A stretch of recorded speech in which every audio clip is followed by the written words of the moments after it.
Bonjour et bienvenue dans votre émission Les Intemporels sur RTV. Dans Beauté Plurielle, vous verrez comment choisir sa coiffure en fonction de la forme de son visage. Instant Bien-être, Mba Young Diop nous propose une délicieuse recette de tarte aux fraises sans gluten. À votre santé, nous parlons de santé mentale.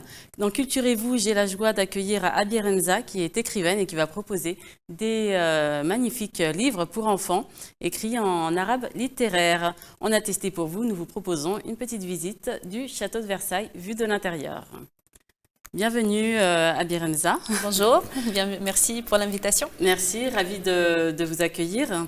Alors avant de passer à votre rubrique Culturez-vous, nous allons parler de beauté avec la rubrique Beauté Plurielle.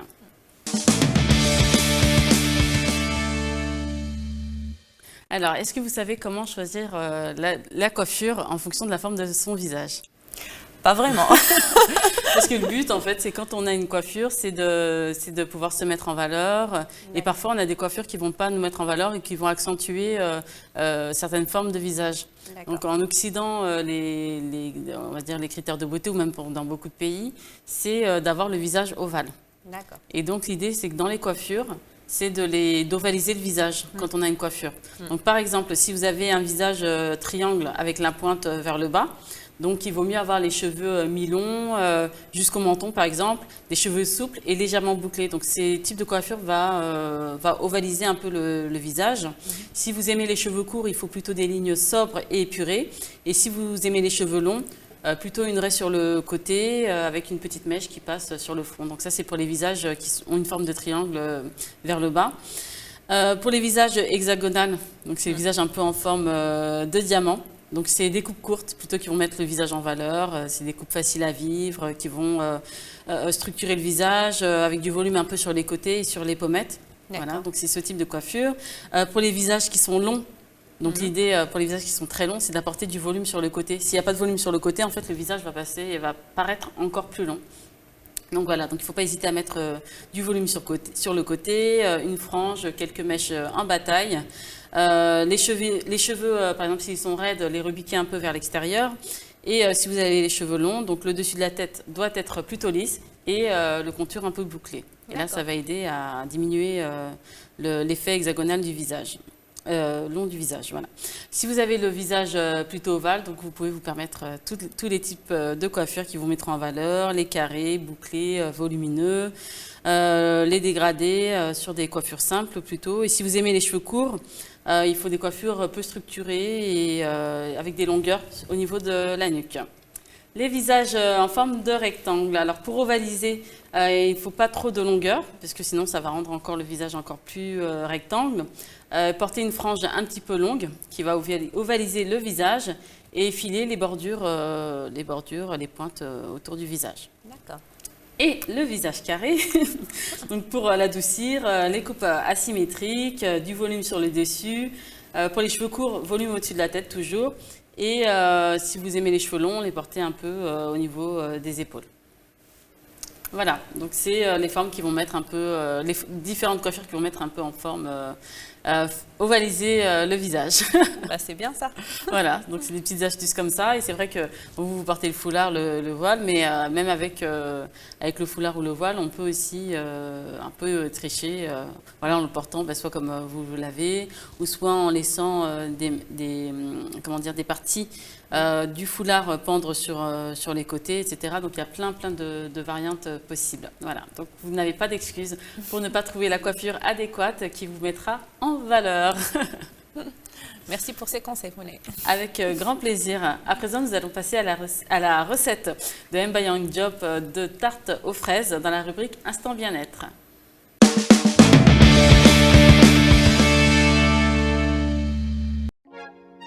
Chers abonnés, cette semaine, je vous présente la meilleure recette des tartelettes fraises sans gluten. Un biscuit croustillant, très goûteux, avec une robe de fraises nappée à la confiture d'abricot. Et tout cela sans gluten. Tout est possible. On se retrouve juste après le générique.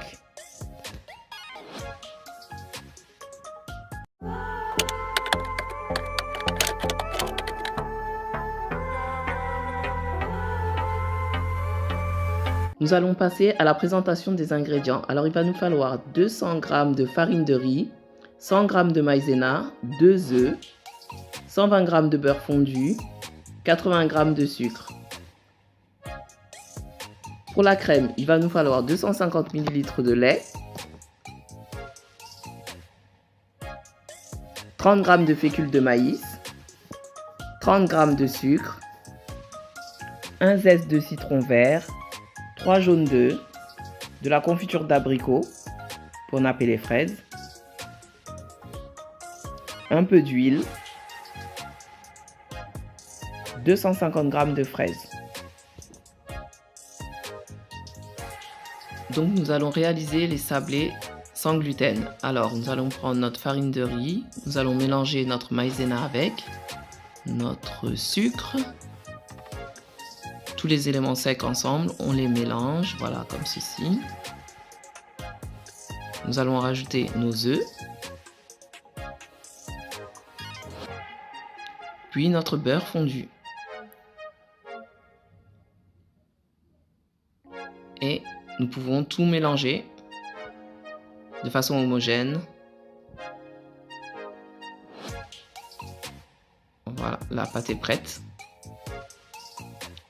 Nous allons la déposer entre 2 feuilles de papier sulfurisé, du papier cuisson. Bien au centre.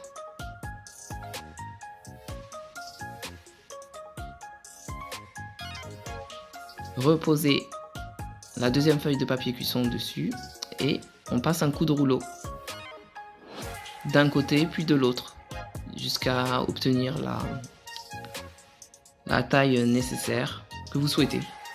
On peut appuyer dessus, voilà, et déposer sur un plateau. Réservé au réfrigérateur durant 30 minutes environ. Nous allons passer à la réalisation de la crème. Donc versez votre sucre sur vos jaunes d'œufs. Les mélanger afin que le sucre ne brûle pas vos jaunes. Rajoutez la maïzena, la fécule de maïs. Mélangez de nouveau. Versez un quart de votre lait sur votre mélange. Voilà, vous mélangez bien pour que vous ayez un élément liquide. Vous allez mettre votre lait dans une casserole, rajouter les zestes de citron et porter à ébullition. Donc voilà, votre lait et votre citron vert sont sur la plaque de cuisson. Et voilà. Versez votre appareil au jaune dans votre lait bouillant sans cesser de remuer. Fouettez, fouettez, fouettez, ne vous arrêtez pas. Voilà. Vous voyez, ça c'est bouillante. Continuez à remuer jusqu'à ce que votre mélange épaississe bien. Tapissez un récipient de film alimentaire et versez-y votre crème pâtissière déjà cuite.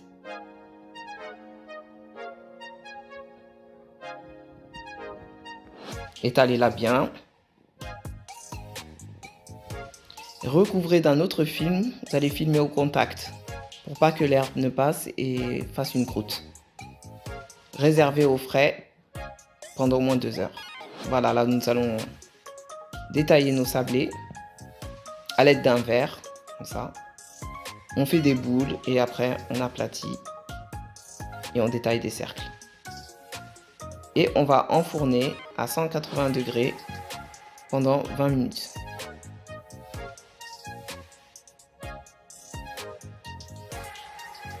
Voilà, ça va au four. Et voilà, ils sont sortis, ils sont tout beaux, les belles fraises.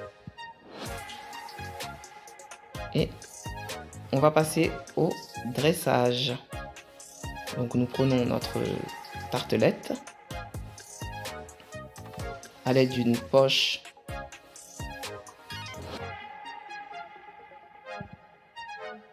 Nous l'ouvrons à l'aide d'un ciseau aussi. On coupe un tout petit peu vers le bas juste une petite ouverture. Voilà. On mélange un peu notre crème pour pas qu'il n'y ait de morceaux ou autre.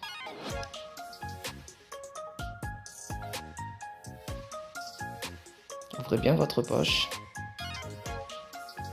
et garnissez-la de cette délicieuse crème pâtissière.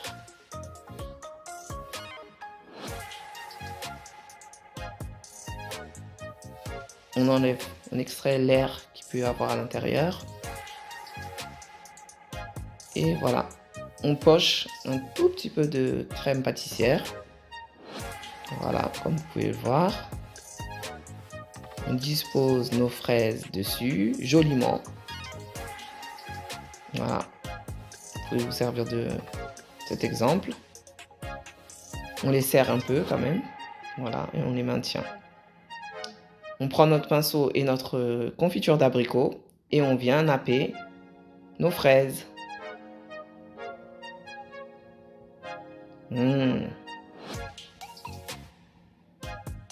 Délicieuse. Voilà, elle brille, elle est rouge et elle est succulente.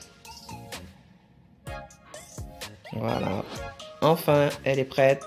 Notre délicieuse tarte aux fraises sans gluten, croustillante, tout ce qu'il faut en bouche et une digestion très agréable.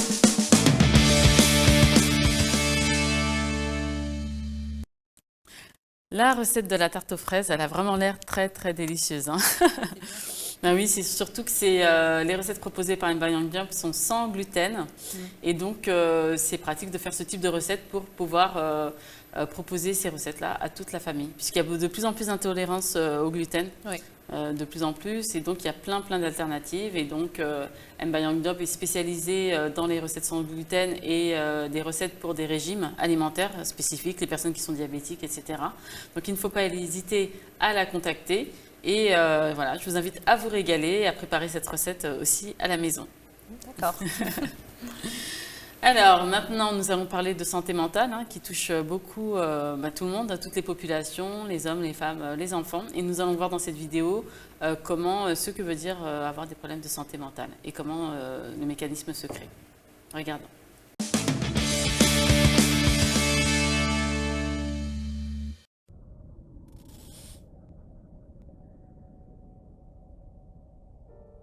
Qu'est-ce que la santé mentale et surtout qu'est-ce qui l'influence? Pour l'expliquer, partons en voyage dans le cosmos mental. Pour débuter notre histoire, commençons par la petite fusée. Cette petite fusée, c'est vous, c'est moi, et nous naviguons dans ce cosmos. L'objectif de la petite fusée, c'est de garder le cap en suivant la voie lactée de l'équilibre psychique, celui qui nous permet de nous sentir bien. Dans son voyage, elle sera toujours accompagnée de 2 systèmes planétaires qui seront en mouvement permanent. Le système planétaire ressources et le système planétaire obstacles. Si l'on regarde la planète obstacle, c'est-à-dire tout ce qui aura une influence négative sur notre santé mentale, on remarque 2 satellites qui gravitent autour et qui la nourrissent. Le satellite obstacle individuel, qui représente tout ce qui peut agir négativement sur la fusée et qui est propre à l'individu. Et le satellite obstacle collectif, également négatif, mais qui concerne les influences extérieures à l'individu. En miroir, la planète ressource évolue elle aussi en permanence et se nourrit également de 2 éléments. Les facteurs externes favorisants, comme par exemple un environnement familial bienveillant, une société dans laquelle l'accès aux soins est facilité, la reconnaissance des autres, etc. Et les ressources individuelles de la personne, que sont par exemple la capacité à demander de l'aide, à reconnaître ses émotions, à gérer son stress, etc. Autant de compétences qu'il est possible de renforcer, de consolider ou d'enrichir tout au long de la vie. Mais le cosmos est grand, et d'autres éléments peuvent impacter la trajectoire de la petite fusée. Par exemple, les astéroïdes accidents de parcours qui gravitent tout autour de la fusée et qui peuvent venir la percuter à tout moment. Ces astéroïdes sont toujours négatifs et violents et vont dévier la fusée de la Voie lactée. Si au moment du choc, la planète obstacle est plus grosse que la planète ressource, la fusée aura plus de difficultés à revenir sur la Voie lactée. C'est ce qui explique que face à un même événement, 2 individus ne réagiront pas de la même façon. Autre élément du cosmos, les comètes fées. Comme les astéroïdes, elles sillonnent le cosmos et peuvent rentrer en collision avec la fusée. Mais à la différence des astéroïdes qui percutent et continuent leur route, les comètes vont s'accrocher à la fusée et devenir un poids à porter. Il va falloir poursuivre son voyage avec cette difficulté. Cependant, on peut observer une adaptation intéressante de la fusée. En effet, il peut arriver que cette comète transforme l'individu en lui permettant de développer de nouvelles compétences pour faire face à cette difficulté. Le fardeau de départ peut devenir une force, redonnant un sens nouveau à sa vie et donc renforcer la planète ressource. Enfin, le cosmos est habité par une multitude d'étoiles filantes de la vie qui traversent régulièrement la fusée et l'influencent. Il s'agit des événements de vie que nous rencontrons en cheminant, les relations amicales, professionnelles, la vie amoureuse, etc. Ces étoiles filantes peuvent avoir une influence positive ou négative, cela dépend du contexte, du moment, de ce qu'elles nous font, mais elles auront forcément un impact sur nos planètes. Tous ces facteurs influenceront donc notre trajectoire sur la Voie lactée et la taille de nos planètes. Cependant, il n'est pas toujours simple de savoir pour soi-même ou pour les autres où nous nous situons. C'est pourquoi les balises représentent les signaux qui nous aident à mesurer le thermostat de notre santé mentale. Plus ces balises durent dans le temps et perturbent notre vie quotidienne, plus elles méritent d'être écoutées. Si plusieurs balises sont dans le rouge, c'est sans doute le signe que notre santé mentale mérite une attention particulière. Nous pourrons alors puiser dans notre planète ressource afin de retrouver le chemin d'un équilibre psychique satisfaisant.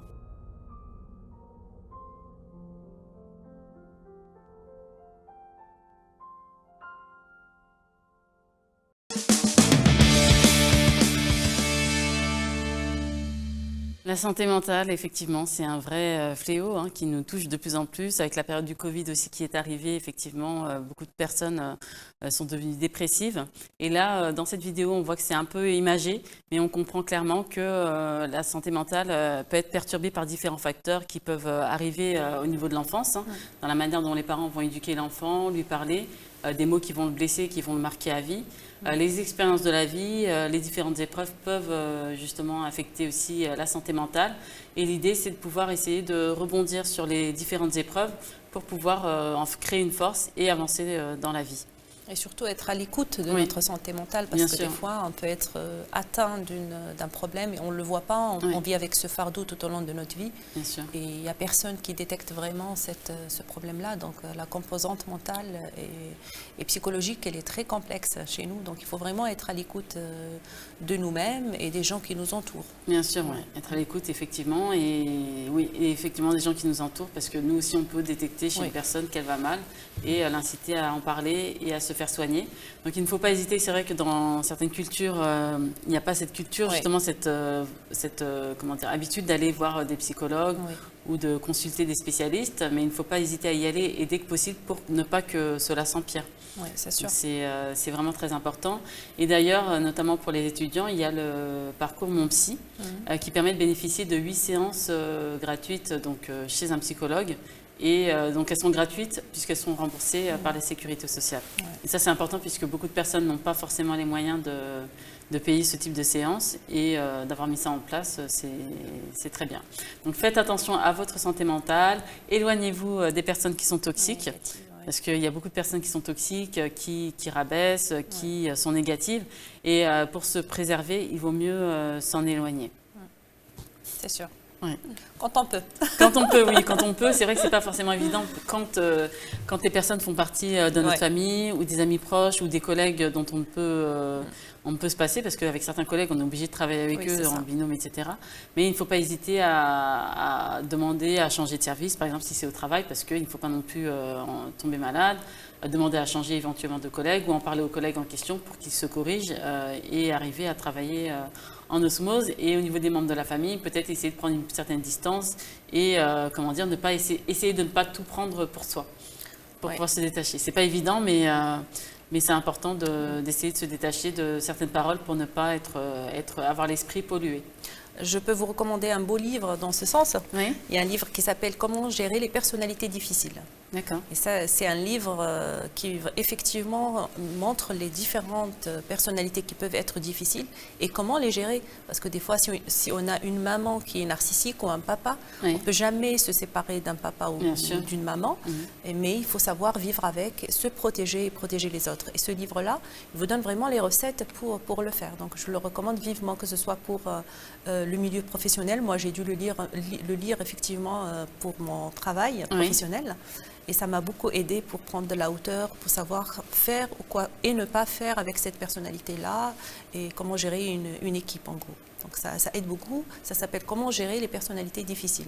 Comment gérer des personnalités difficiles. Très bien, on va courir l'acheter et s'en abreuver pour pouvoir gérer justement les personnes toxiques. Donc n'hésitez pas. Merci pour ce précieux conseil. Et nous avons parlé d'enfants justement au niveau de la santé mentale et les enfants peuvent retrouver du bien-être avec vous notamment grâce à ces merveilleux livres. Donc on passe à la rubrique Culture et vous.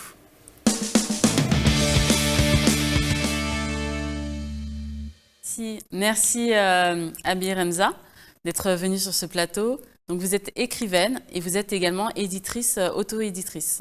Oui. Je suis Abi Remza, je suis écrivaine de livres pour enfants. De la collection, j'ai une collection pour le moment qui s'appelle Silsilat Mouhtelifoun.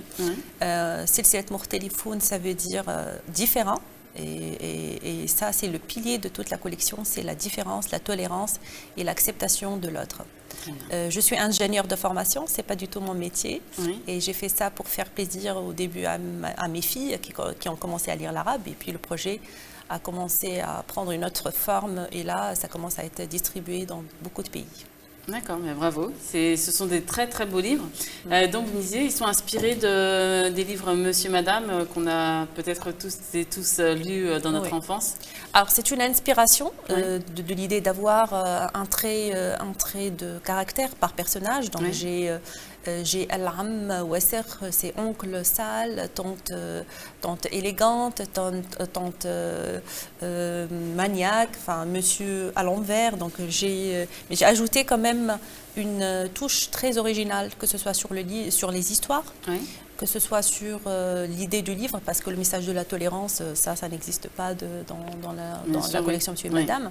Moi, mon message, enfin ma touche originale, c'est d'ajouter le thème de la tolérance, de parler déjà de la différence aux enfants, parce qu'on a la chance ici en France de vivre dans un milieu quand même assez voilà, culturellement très très riche, ce qui n'est pas le cas en fait des pays arabes, je sais pas, enfin des pays en Afrique, pareil. Et donc j'ai voulu aborder ce thème de dire qu'on peut être différent. On peut être très différent, mais on peut vivre et cohabiter ensemble. Bien sûr. Et on doit être tolérant quand on est différent. Et on doit être bienveillant quand on veut critiquer un défaut ou corriger quelqu'un.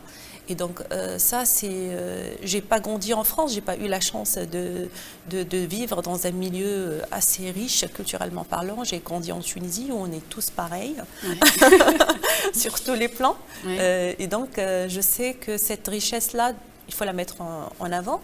Et il faut travailler le thème de la tolérance dans les pays arabes, parce que je pense qu'on a beaucoup de travail à faire, que ce soit sur le régionalisme, les problèmes de comment gérer quelqu'un. Ça peut être très simple. Un enfant qui vient d'un village à 5 km, il rencontre des soucis, donc à s'intégrer dans une classe, à avoir des amis. Donc, tout en ayant la même origine que les autres. Je vous dis, à 5 km de la ville natale, on peut avoir un problème de discrimination à l'école, d'être victime de harcèlement et tout ça. Donc c'est ce que je veux. Enfin, je veux travailler ce côté-là chez les enfants. Je veux déjà qu'ils voient la différence physique, donc c'est ce que j'essaie de faire. Mes personnages ont plein de couleurs de peau imaginaires, ça peut être violet, ça peut être bleu, ça peut être rose. Il y a une différence vestimentaire aussi, donc on peut avoir des femmes voilées, d'autres non voilées, d'autres sportives, d'autres plus classiques. On peut avoir aussi des hommes grands de taille, enfin des petits de taille. J'ai essayé de travailler sur toutes les différences, que ce soit physique, que ce soit les centres d'intérêt, que ce soit le comportement, les réactions. Oui. Et donc voilà, donc comme ça l'enfant déjà il est affronté peut-être pour la première fois de sa vie au mot de différence et de dire c'est tout à fait normal qu'on soit différent. Bien sûr. Et c'est tout à fait normal que moi je suis un peu plus petit de taille que mes collègues, que mes amis, ou plus grand de taille, ou j'ai les cheveux bouclés, ou j'ai des grains de beauté. Donc des fois un enfant il peut souffrir d'une toute petite différence. Si je prends par exemple un enfant roux, Oui. il peut se sentir... Oui, beaucoup d'enfants roux voilà. sont marginalisés. Voilà, donc c'est une différence qui est belle, il faut la mettre en valeur. Des fois, tu vois, j'ai une rousse avec qui, que je la connais, j'adore sa beauté. Donc en fait, on est beau par nos différences, et il faut s'accepter comme on est, il faut accepter les autres comme ils sont, il faut voir la beauté dans la différence. Et du coup, c'est ça le message aussi de cette collection. Très bien. Il y a d'ailleurs une chanson de Salif Keita qui s'appelle La différence. Oui. Et donc dans le refrain, c'est la différence qui est jolie. Oui, voilà. Parce qu'il est lui-même albinos, donc il a souffert beaucoup de discrimination. C'est ça. Et cette chanson, comme ses livres, renvoie un très beau message sur la tolérance. Et ce qui est bien avec ses livres aussi, c'est que c'est à la fois éducatif et divertissant. Oui. Puisque de manière ludique, en fait, les enfants peuvent apprendre beaucoup de choses et également à être plus tolérants. Oui, c'est ça. Donc j'ai essayé de faire des histoires qui sont vraiment originales, qui sont inspirées de notre réalité, notre culture arabo-musulmane, africaine. Et du coup, l'enfant déjà, il va retrouver des choses qui lui rappellent sa culture. Si je prends le livre de l'Am Akoul, il va trouver le couscous, il va trouver... il va trouver... Bien voir. Alors, donc, dans le Khala El Nika, on a Sidi Bou Saïd, c'est le pays c'est la ville de la banlieue tunisienne. On a le Machmoum Tounsi. Donc voilà, on a beaucoup de choses qui rappellent notre culture à nous et nos différences à nous. C'est bien, dans ce livre, on voit une femme qui travaille. Oui, voilà, oui. C'est un beau message. Voilà, une femme qui travaille. Elle est voilée, elle est dynamique, elle se bat pour son travail. Oui. Alors, j'ai fait exprès de faire un personnage d'une femme voilée, normale, pas comme celle qu'on voit dans les médias ou que l'image, des fois, déformée de la femme voilée. Une femme voilée, dans notre culture, dans nos pays à nous, c'est une femme normale qui se bat qui a fait ce choix-là, déjà. On ne lui a pas imposé de le faire. 99% du cas, je prends l'exemple de la Tunisie, c'est un choix qu'on le fait, mais c'est une femme qui va aller travailler pour nourrir ses enfants. Bien sûr. C'est une étudiante qui va essayer d'avoir les meilleures places dans sa classe. Moi, j'ai fait un parcours d'école d'ingénieur en Tunisie, et dans ma promotion, je pense 70% de la promotion, c'était des filles. Et les 10 premières, c'était des filles voilées.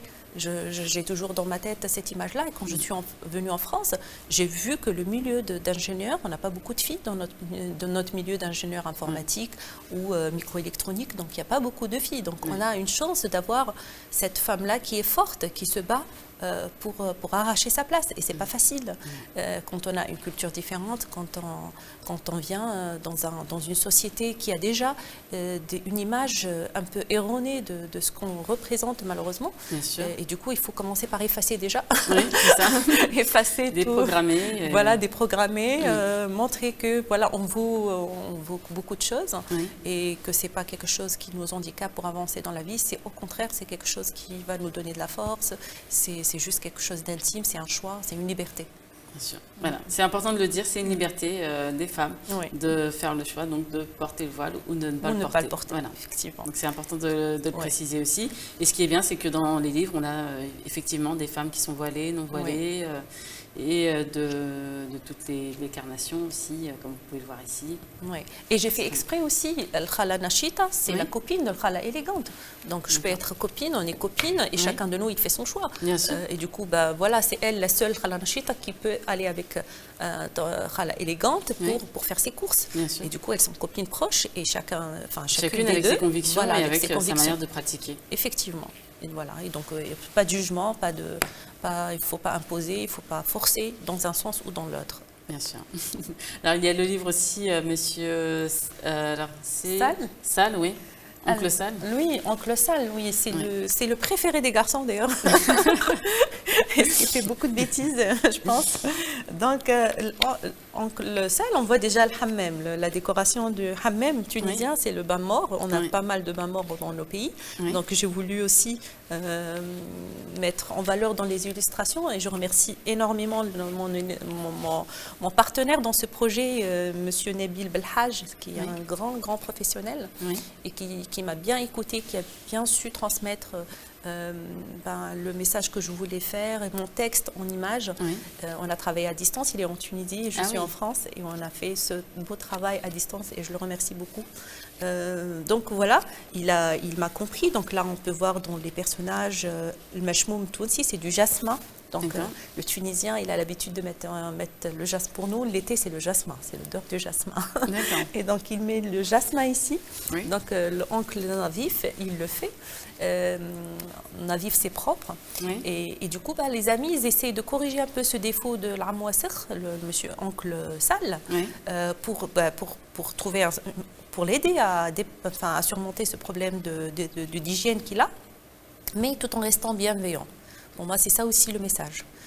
Si on a un ami ou quelqu'un de la famille qui a un défaut, il ne faut pas avoir une réaction très blessante. Il faut être intelligent dans la manière de critiquer les gens, de les aider à corriger ce défaut-là. Et il ne faut pas les exclure.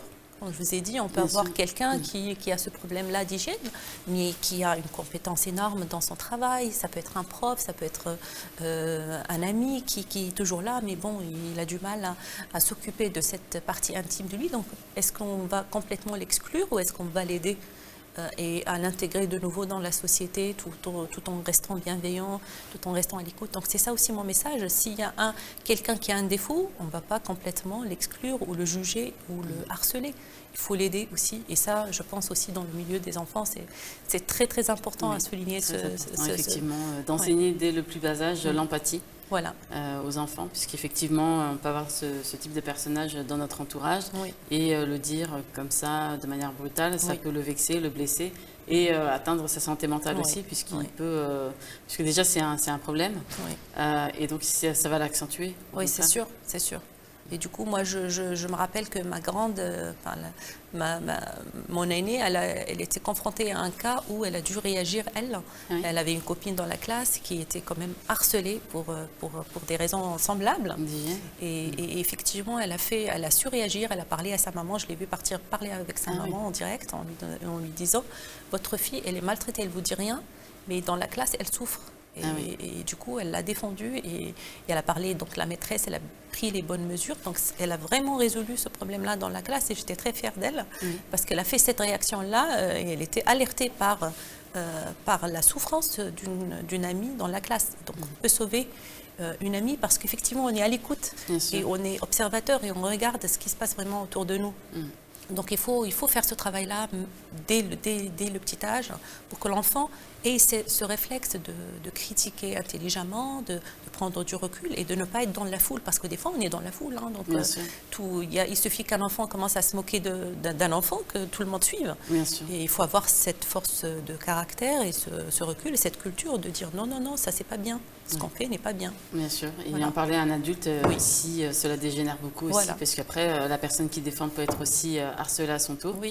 Donc il vaut mieux parfois, si on sent qu'on n'a pas la main dessus, que les enfants aillent en parler à un adulte qui lui pourra essayer de gérer le problème. C'est ce que j'arrête pas de dire à mes enfants et je pense, la clé de tout ça, c'est être toujours très proche des enfants. Bien sûr. La maman ou le papa, il faut vraiment être à l'écoute des enfants. Il faut essayer d'avoir au moins 10 minutes de calme tout seul, par enfant. Peu importe ce qu'on vit dans notre journée. Parce que d'après mon expérience, et j'ai 3 enfants, pendant ces 10 minutes-là, j'entends des histoires que je n'ai pas entendues toute la journée. Ils te font vraiment des révélations. Maman, aujourd'hui, on a vécu ça et ça. Et du coup, il faut avoir ce lien fort avec les enfants pour qu'ils soient votre ami proche. Ils pensent à vous qu'il y a un souci. Effectivement, ça aide beaucoup. Donc, quand les enfants ils savent que les parents sont là pour les protéger, pour les soutenir, pour les aider à juger, ça, c'est très important pour l'éducation aussi. Bien sûr, très important. Merci. Et donc, la cible, ce sont principalement les enfants. Oui. Et vous proposez également des ateliers de lecture.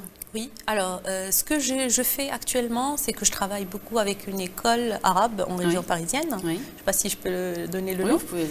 Alors, c'est Granada School, à Choisy-le-Roi.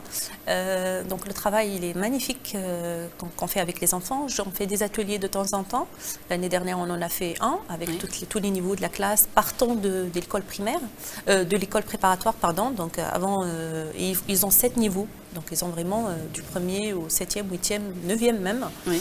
Et donc l'idée, c'est de déjà présenter des livres aux enfants qui commencent à lire l'arabe. Un dimanche matin, ils partent un peu démotivés, c'est pas facile de faire ce travail. Et du coup, par exemple, à partir de 4-5 ans, s'ils arrivent à retirer tous les titres de la collection, c'est déjà très bien. Parce que la langue arabe, elle est magique. Si on a la racine du mot, on va comprendre tous les mots qui sont semblables à ce mot-là. Et du coup, les enfants, ils étaient comme ça devant les livres, devant les illustrations, devant le suspense. C'est ce que j'essaie de faire dans les livres. Il y a toujours du suspense, il y a une histoire. Et j'essaie toujours de surprendre l'enfant. Il va être surpris par la suite. Après, pour des niveaux un peu plus élevés, ça va être plus les événements, les lieux. Donc, on va travailler la création. J'ai un atelier dans 2 semaines avec Granada School pour effectivement décortiquer la façon de comment je crée une histoire. Qu'est-ce qu'il me faut comme élément? Qu'est-ce qu'il me faut comme élément pour construire une image? Donc, par exemple, là, les enfants, ils essaient de deviner qu'est-ce que je vais écrire, parce qu'il y a beaucoup de personnages à venir. Et donc, comment je procède? Et ça, c'est ce qu'on va montrer, discuter avec les enfants. J'ai fait aussi un atelier à Lyon, à l'école internationale de Lyon. Ils ont un collège, école, lycée. Et donc, pareil, c'était une expérience très, très intéressante avec les enfants. Et du coup, après, les enfants, ils vont vite lire. Donc, j'ai eu des retours magnifiques. J'ai eu une maman qui m'a écrit un message. Je m'a dit, c'est la première fois de ma vie que ma fille commence un livre en arabe et elle le termine. Ah oui. Et donc ça, c'était pour moi une vraie réussite parce que c'était ça mon but aussi. C'est la plus belle récompense. Ah oui. La reconnaissance du public, des lecteurs. Et un public comme les enfants, c'est pas facile. Oui, c'est sûr, c'est pas évident, oui. Et du coup, moi, j'ai essayé de faire un arabe littéraire simple, compréhensible par les enfants qui commencent à lire et qui ne sont pas nés dans un pays arabe, mais aussi ça peut être un adulte qui commence aussi à apprendre l'arabe. Parce que l'arabe, il est tellement simple et la lecture, elle se fait facilement que même quelqu'un qui commence à lire, à apprendre l'arabe, il peut être aidé par le champ lexical déjà qui existe, par les mots. Donc, ça peut être lu aussi. J'ai eu des adultes qui ont acheté dans des événements. Il y a des histoires qui peuvent aller pour les grands. Si je prends l'exemple de Al-Khala Jari'a, elle traite le Jari'a, ça veut dire celle qui ose dire la vérité, qui n'a pas peur de dire la vérité, celle qui est jeune là. Et elle, j'ai pu critiquer beaucoup le problème d'indifférence qu'on a dans la société. Par exemple, tout le monde regarde quelqu'un faire une bêtise et personne n'intervient. Et du coup, Al-Khala Jari'a, c'est elle qui a l'habitude de faire cet effort-là. Et un jour, elle a décidé de ne rien dire et a laissé la société s'autogérer. Et effectivement, la bêtise, ils étaient en train de faire un tableau très moche dans une place publique. Et du coup, quand il n'y a personne qui a dit non, c'est pas beau ce que vous faites et tout, ils allaient le faire dans toute la ville. Et donc à la fin, elle a fini par parler. Elle dit non, c'est moche ce que vous faites. Elle n'a pas su se retenir et puis en même temps, c'était pour le bien de tout le monde. Et donc, on a besoin de gens positifs dans la société. Donc, il y a beaucoup de personnages qui ont ce rôle d'être positifs. Khala Farthar, je n'en ai pas parlé, mais elle qui bavarde beaucoup, et elle a fini par trouver un poste dans la radio de la ville. Ah, d'accord, donc comme ça, elle peut s'exprimer comme elle le souhaite. Et en plus, ce sont aussi des livres qui peuvent permettre de créer des vocations aussi chez les enfants. Oui, c'est sûr. Des vocations professionnelles. Donc, par exemple, une personne qui aime beaucoup parler, elle peut se diriger vers ce type de métier, la télévision, la radio, pour pouvoir s'exprimer comme elle le souhaite. En général, les enfants, ils se retrouvent dans quelques livres. Ils me disent, moi, je suis tel personnage. Maintenant, quand je vois les enfants, quand je les rencontre, parce que ça se vend en Tunisie et ça commence à être connu en Tunisie, donc quand je rencontre des enfants en Tunisie, la première réaction, c'est « Qu'est-ce que vous allez nous écrire? C'est qui le prochain ?» Mais moi, il me ressemble. Donc, je vois, j'ai maintenant un petit monde avec les enfants, avec mes personnages, avec les enfants. Quand je vois l'un de mes lecteurs ou lectrices, il y a une discussion qui se passe autour de qu'est-ce que je vais écrire. Moi, je ressemble à celui-là. Maintenant, je bois vite comme Oncle Rapide. Donc, oui, et ça aide beaucoup. Ils s'identifient. Oui, ils s'identifient, ils vivent avec les personnages. Très bien. Alors, quels sont vos objectifs de distribution de ces livres? Donc, ils sont distribués au Maghreb, au Moyen-Orient. Au Maghreb, pas trop? Alors, le problème, c'est que j'ai fait, comme je vous ai dit, alors maintenant, on revient aux choses pratiques. Oui. J'ai fait le choix de faire de l'auto-édition. Je ne sais pas si c'est un choix, mais pour moi, c'était plus une obligation. Oui. Parce que les formules que j'avais trouvées pour les maisons d'édition n'étaient pas du tout intéressantes. C'était une vente du texte à quelques dizaines d'euros, quoi, 20, 30 euros pour l'achat du texte. Et puis, il n'y a pas de contrat comme en France, il n'y a pas de droit auteur et rien. Donc, j'étais obligée de faire ce choix-là, de faire de l'auto-édition. J'ai gagné ce pari, c'est-à-dire sortir des livres comme je voulais le faire. Maintenant, le grand pari qui reste à faire, c'est de gagner le pari de la distribution. Parce que les livres, là, ils sont distribués en Tunisie. Oui. J'ai réussi à les envoyer au pays du Golfe, au Koweït. Oui. En Jordanie, même si ça n'avance pas trop, mais voilà, j'ai réussi quand même à les envoyer en Jordanie. En Angleterre, et puisque je vis en France, j'arrive à les avoir en France aussi. Mon vrai rêve, c'est de pouvoir voir mes livres dans tous les pays arabes et musulmans, et idéalement aussi d'arriver directement à travailler avec les écoles arabes en France et en Europe. Et ça, c'est le problème. Donc, la distribution, là, je pense que c'est le moment d'avoir un vrai partenaire pour faire une vraie distribution professionnelle. Voilà. Donc, la distribution, voilà, c'est mon challenge à venir, là, de trouver une solution, une vraie solution. Je vous souhaite en tout cas plein de succès pour ces livres. Ils sont très bien présentés, très bien illustrés et avec des messages forts. Donc j'espère et je vous souhaite qu'ils soient vraiment distribués partout où les personnes peuvent le lire. Et ça peut donner aussi envie à des personnes d'apprendre l'arabe rapidement pour pouvoir découvrir ces livres et les partager avec nos enfants. Pour la France, c'est facile de les avoir. C'est à l'Institut du monde arabe déjà. Ou si vous tapez mon nom Abi Ramza, vous allez tomber directement sur le site de la FNAC. Donc ça se vend aussi sur le site de la FNAC, à la FNAC, voilà. Ou directement, si vous me contactez sur ma page Solsilet pour téléphone, ma page Facebook ou Instagram, et on peut convenir, soit je vous envoie un lien pour payer et puis je vous envoie. Voilà, on peut se faire de main en main, mais d'une manière, on va dire pratique, c'est l'Institut du monde arabe, le site de la FNAC, et puis sur Vinted, je fais des petites promotions, donc si vous me contactez en direct. Et dans les événements, donc j'essaie d'être présente dans les événements où on s'est vu. Voilà.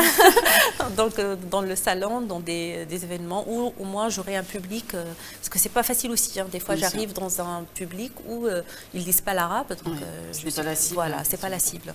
Donc idéalement c'est d'avoir un retour, s'il y a des écoles arabes là qui m'écoutent, de me contacter, on peut faire des événements. Pour moi c'est la meilleure façon de coopérer en France. Très bien. Sur les réseaux sociaux, on peut vous retrouver à quelle adresse? Soit mon nom, Abi Ramza, ou Silsilet Mort Téléphone. Il y a page Silsilet Mort Téléphone et je réponds aussi dans les deux cas. Très bien. Alors à présent, nous allons passer à la rubrique On a testé pour vous. La semaine dernière, on vous avait montré le château de Versailles vu d'en haut. Et là, on va commencer à vous montrer un peu plus de l'intérieur. Regardons.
Et voilà, la petite visite du château de Versailles. Donc là, nous avons vu l'appartement de la Dauphine, l'appartement du Dauphin, de Mesdames les filles de Louis XV et la salle des Hoquetons. Voilà, une petite visite à l'intérieur. C'est tellement immense et j'espère dans d'autres épisodes des Intemporels vous présenter d'autres parties du château.